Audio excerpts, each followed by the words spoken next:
Para sobreviver no mundo animal, você precisa se esforçar muito. Alguns animais contam com presas afiadas e sua velocidade para se defender. Outros, por outro lado, dominaram as formas fatais de se defender. Vamos lá descobrir quais? O que pode acontecer se você entrar no território de outra pessoa? Ah, não estou falando sobre o território das formigas. Caso isso aconteça, elas vão começar a disparar todos os tipos de armadilhas e formas para se defender. Sim, as formigas ainda não inventaram armas, mas elas têm algo bem melhor. Você provavelmente já ouviu falar do ácido fórmico. Não é ácido sulfúrico, é claro, mas esse outro ácido ainda pode servir como uma arma muito boa. Deixe-me explicar como ela funciona. O abdômen da formiga vermelha contém uma glândula venenosa que libera esse ácido. Ele passa por um duto onde armazena esse ácido até que seja necessário usá-lo, assim que alguma ameaça em potencial apareça, como um predador ou um cientista, que também podem ser perigosos. Quando essas ameaças se aproximam das formigas, elas disparam uma rajada desse ácido. Você estaria errado em pensar que essas criaturas minúsculas são completamente inofensivas. Uma formiga pode atirar ácido de um buraco próximo à ponta de seu abdômen e pode mirar isso no inimigo. Claro que ela não faz isso com uma precisão de atirador. Para muitos insetos, a vida de um indivíduo não importa. O que realmente importa é a sobrevivência de toda a colônia.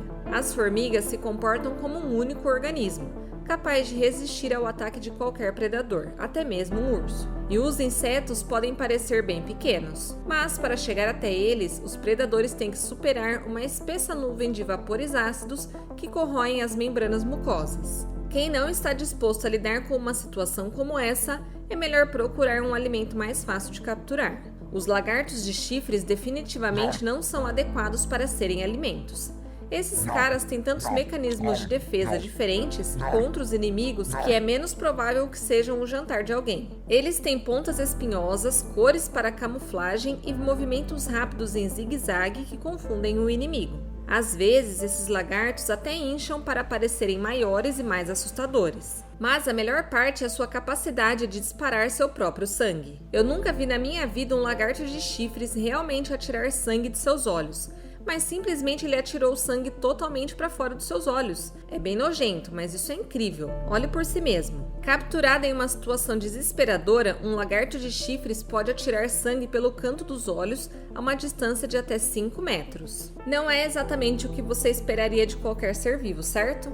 Ele faz isso bloqueando o fluxo de sangue da cabeça. Há um aumento na pressão arterial e o que faz com que os minúsculos vasos sanguíneos ao redor das pálpebras estourem. É isso mesmo que você ouviu. O lagarto com chifres tem que causar um pequeno dano a si mesmo para atirar seus superpoderes. Mas até o Wolverine cortou sua pele toda vez que soltou suas garras. Todo esse desempenho confunde o predador, e o gosto de sangue do lagarto costuma ser bem desagradável. Pode até ser venenoso, especialmente se entrar na boca de um animal que pertence à espécie canina. No entanto, esses disparos de sangue não têm efeito sobre as aves de rapina, então os lagartos de chifres podem facilmente se tornar presas dos pássaros. Parece que é hora de criar um novo método de defesa.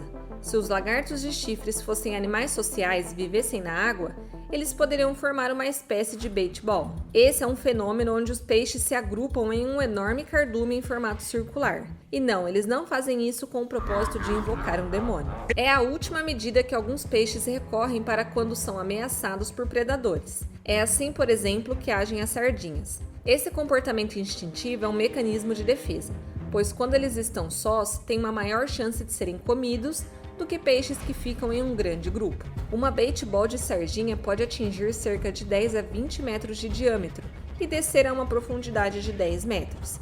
Você pode imaginar o tamanho de algo gigante assim? Mas os bait-balls têm a vida curta e raramente existem por mais de 10 minutos. Logo se desintegram e os peixes ficam separados. No entanto, você não pode dizer que os predadores veem uma grande parede giratória de peixes na frente deles e simplesmente dão meia volta e saem nadando. Eles também se adaptaram a essa técnica. Os peixes-espada podem atacar os cardumes em alta velocidade para matar ou ameaçar suas presas, e em seguida virar e voltar para comer sua presa. Outros peixes usam suas caudas e atacam verticalmente, girando em seu eixo e agarrando qualquer coisa que passe por perto. Já as baleias simplesmente abrem suas bocas para chegar perto desses bait balls. A ave tarâmbula de Kent dificilmente pode ser considerado um pássaro de grande porte. Na verdade, eles não são maiores do que um pardal e pesam cerca de 40 gramas. Mas mesmo nessas condições, aprenderam a combater seus predadores. As tarâmbulas de Kent não tentam atacar primeiro, nem mesmo se camuflar. Eles desviam o perigo para si mesmos para salvar seus filhos. Se um inimigo se aproxima, o pássaro adulto finge ter um problema com a sua asa e se afasta do seu ninho, desviando assim a ameaça dos seus filhotes. Veja só. Ele tenta mostrar que está tão machucado que se torna uma presa fácil. E quando o predador estiver longe o suficiente do ninho, o pássaro voa e volta aos seus ovos. Eu me pergunto quantas vezes isso funciona com a mesma ameaça. Distrair o inimigo é uma estratégia comportamental bastante compreensível, mas não é encontrada apenas em pássaros. As aranhas ginastas são consideradas bem únicas, porque são as únicas que se escondem de seus inimigos. Elas vivem apenas no Marrocos, e ao contrário de seu parente na Namíbia, a aranha-roda dourada, que em caso de perigo pode rolar pelas dunas. A espécie marroquina usa as próprias pernas para isso e pode rolar não só para baixo, mas também para cima e até contra o vento. Esta é considerada uma aranha ninja ou ginasta, o que você preferir. Movendo-se a uma velocidade de 2 metros por segundo, esse inseto se move 2 vezes mais rápido do que a forma tradicional.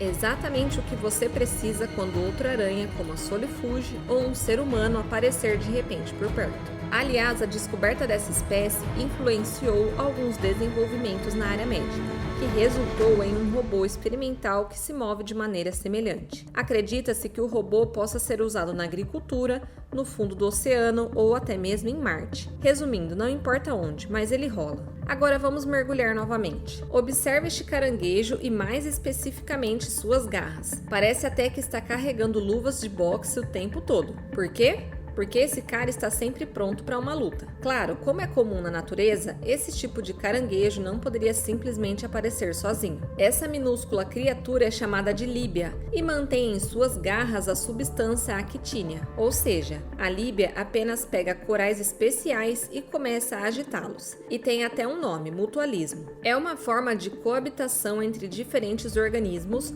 igualmente benéfica para ambas as partes. A líbia usa apenas 3 espécies de actínia, que aparentemente foram selecionadas no processo de evolução. Durante a caça, o caranguejo congela e vai misturando-se com o fundo ao redor. Quando sua presa passa nadando, ele o agarra com suas garras incomuns e cada um dos animais começa a comer. Sem a actínia, o caranguejo estaria condenado a morrer de fome. Suas garras são muito delicadas e não consegue pegar comida. Além de pegar comida, a actínia ajuda o caranguejo a se defender de seus inimigos. Todas as espécies que vivem das garras da líbia são venenosas. No entanto, caso o caranguejo não encontre uma actínia adequada, ele usa restos de outros corais ou esponjas. Não é tão legal para ele, mas é melhor do que nada. E acaba sendo uma espécie de soco inglês. Mas uma das formas mais estranhas e provavelmente mais assustadoras de autodefesa é usada pelas abelhas japonesas. O principal inimigo desses insetos são as vespas, que atacam em colmeias de destruição. Um grupo de 30 vespas destrói uma colmeia inteira de 300 abelhas em cerca de 3 horas. E então as abelhas aprenderam a lutar. Quando a primeira vespa se aproxima da colmeia, as abelhas operárias entram e deixam a passagem aberta, permitindo que a vespa entre sorrateiramente. Uma vez que a vespa está dentro da colmeia, as abelhas cercam o inimigo, formando uma bola de cerca de 500 abelhas, e é impossível escapar. As abelhas que compõem esta bola usam suas asas para empurrar o ar aquecido por sua tensão muscular para dentro, de modo que a temperatura ao redor da vespa aumenta para 47 graus Celsius. E como a temperatura máxima que uma vespa pode suportar está entre 44 e 46 graus Celsius, o predador morre literalmente cozido dentro de uma multidão de abelhas. As abelhas, por outro lado, são capazes de suportar temperaturas de até 50 graus. E, portanto, permanecem ilesas e provavelmente muito felizes com elas próprias. Muito obrigada por ter assistido o vídeo, não esquece de se inscrever aqui no canal e também ativar o sininho de notificações. Deixe o seu like e comente aqui abaixo o que você achou dessas curiosidades. Até o próximo vídeo!